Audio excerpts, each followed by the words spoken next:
G'day guys, Sean from My Mortgage Freedom here. I just wanted to share something with you. We're getting the question pretty much every single day from a lot of our clients wondering whether or not they should fix their interest rate or whether or not they should stay variable.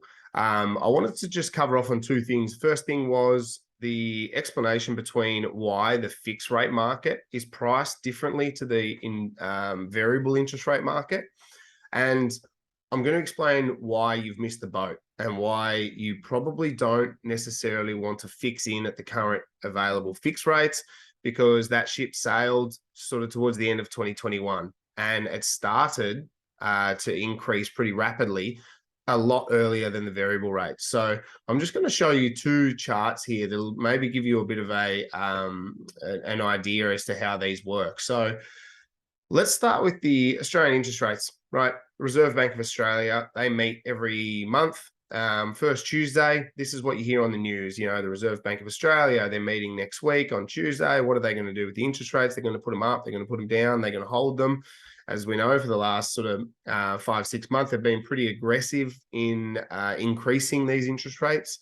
This is to try and sort of stop Australians spending so much on consumer goods and trying to basically reduce the price in which people are willing to pay for things, because the more that people are willing to pay for everyday items, which, you know, we've seen now, things have absolutely exploded on what they cost, but people keep paying for it. So we keep telling the government by our spending habits that we've still got money. We've still got money to burn. We've still got money to play with.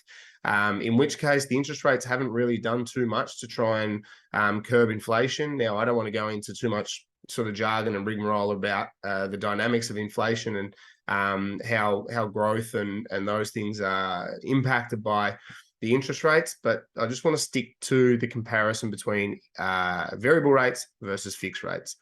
This chart here that I'm looking at is showing you, we know that the rates were on hold for a very long time. They were obviously really, really low. Everyone was having a great old time. We obviously came into 2020 and things got even worse. We wanted to now look at the market that dictates the fixed rates. This is the government bond yields. So this is what dictates the fixed rates. And this is basically showing us that there is a weakening in the economy. And again, without going into any jargon about it, around Melbourne Cup 2021, this is when the fixed rate market really took off. Now, if I zoom out here, this is only showing you from sort of 2017 to 22.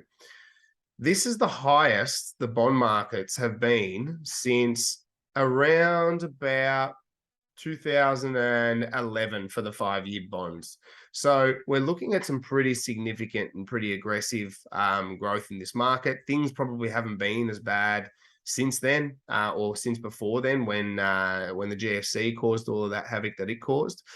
But basically, at the end of 2021, we noticed that things probably weren't looking like they were in very good shape financially.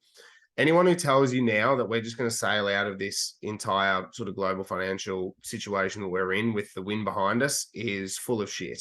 We are I would suggest that we're already moving into a global financial crisis. There are definitely vibes of 2008, 2009. I think it's probably going to be worse, but that's just a personal opinion, not backed by anything I'll share here today. I just think that the world can't withstand what it's currently going through and what it's just been through over the last 2 to 3 years without some serious turmoil right now. Things have been a little bit too good for too long. And I just think that we're basically in a state of denial about where we're at financially. Looking at where things are going to go, do I think that it will be reasonably brief? When I say brief, am I looking at maybe, you know, anywhere from 6 to 18 months? I know that's a big window, but unfortunately, as we can see over the last 6 to 18 months, it's very, very difficult to predict what's going to happen more than sort of 3 months away from now. In November 2021, look at that spike. It absolutely took off. And from there was no stopping it. It was very hard to even make a decision to fix at that point in time, because the variable rates at the time, they stayed very stable all the way through to 2022. So as you can see down here, I'm just going to squeeze this in for you a bit. As you can see, things were very stable. Why would you fix? You might as well just stay on your variable rate at 2.5% and happy days. However, as we've seen since April this year through to now, we've gone through the fucking roof with our variable rates. So There was no right or wrong way to do it. You basically had to do what you needed to do in line with your circumstances. You know, in an ideal world, if we were able to, we would basically go back to this point in time around October, November 2021 here, and you would have fixed in for 3 years or 4 years at, you know, high ones to low 2%. But that's fine. Hindsight's always a beautiful thing. Looking at what happens next, which is the most important thing, what we want to be careful of is we want to be careful not to get caught fixing too early. Let's assume let's assume this is the fixed rates and they've just finished this monstrous climb. Let's say that they continue to climb and they might go up there somewhere and they stop there in what's that, January 2024. That's probably too far away. I would say middle of next year, we might find some stability and equilibrium. Now, assuming that things start to come down, the rates are going to come down in a similar fashion. Let's say they do this. What you want to be careful of is you want to be careful not to fix too early, because as we saw on the other chart with the variable rates, we saw that the variable rates are going to follow a period of time later. Let's use the same metric and say it's, you know, six or so months later. If we are looking at that 6 or so months later, then you want to be careful that you are not going to fix in at around here, because what will happen is the variable rates later on, they will follow and then they will keep trending down. Let's assume the variable rates are red.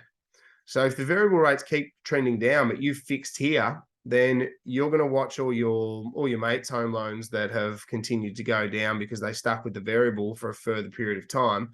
I would always wait for the fixed rates to finish their cycle of coming back down before you fix. What happened in in the late 20 teens, everyone saw the fixed rates start to come down. They started to come down from sort of that, you know, 5.5%, 6%. They got down to 4.99, then it got down to 4.49, then 3.99. Everyone started locking in. All of a sudden, the variable rates came down all the way to 2.2, 2.4%. Everyone was stuck, still paying closer to 4%. And then next thing you know, by the time it's ready to come off the fixed rate, you're scared shitless of a fixed rate because you just got overcharged for the last 2.5 years. You want to prevent that happening again. And it's very, very likely that these interest rates are going to do that again. So I'm just a word of caution, be careful and don't fix too early, because you want to wait until these fixed rates have finished their cycle down. If we don't see this happen, then it's probably just going to be a situation where the fixed rates and variable rates will both find themselves a home a little bit higher up. I don't think that we're going to see rates in the 2s and low 2s and high 1s for quite a while. If, you know, ever again, they were historical lows. I don't think we should expect that as the norm, but we'll wait and see and obviously monitor it in probably quarterly chunks. But this is just an indication to say these markets are very different. What controls the variable rate market, what controls the fixed rate market in these bond yields, very, very different things. So don't try and compare everything all together. If you wanted to have a chat and how it works and what it means for you as an individual, then more than happy to reach out to our office, and we'll always be happy to help. But ultimately, we just want to be careful. Like I said, pay attention, but try not to jump in too hastily and fix when those fixed rates do turn a corner. I would say sort of towards the middle of next year. But we'll wait and see. We'll keep you posted. We'll keep sharing blogs and we'll keep sharing information and content where we can, if we can add value to your situation. And yeah, like I said, email us at our office if you've got any questions or if you wanted us to have a look at your own individual circumstances. Otherwise, just keep watching our space and our news resources on the website, and we'll keep you informed as best we can.